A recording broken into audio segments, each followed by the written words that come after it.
Bilang isang ama, hindi kamatayan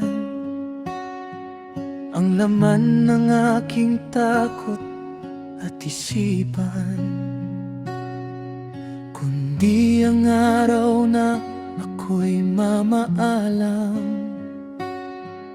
at kayo'y maglalakbay ng walang gabay. Sa mundong puno ng hirap at hamon, paano kayo tatayo kapag ako'y wala na? Hindi ako takot na mahiga sa lupa.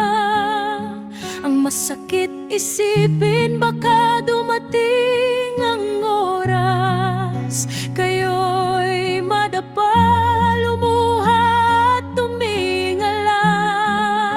Hanapin ang kamay na laging sumasalo.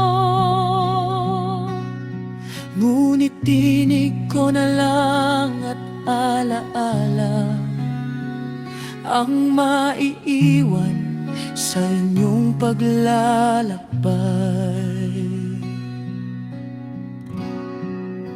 Kaya habang may hininga pa sa dibdib, ipaglalaban ko ang bawat araw at sandali.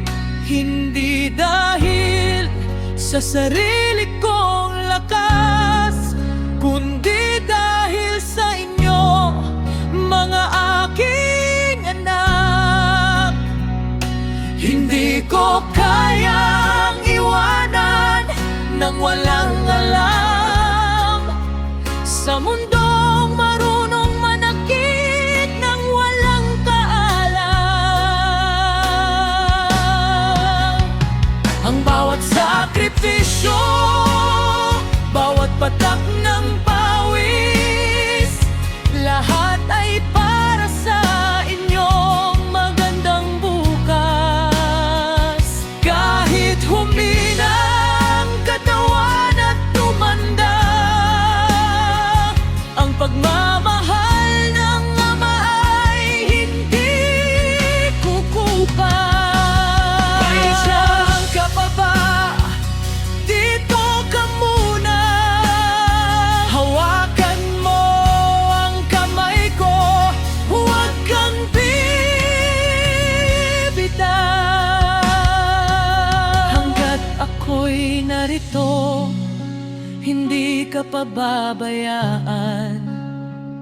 Ito ang pangako bilang iyong ama.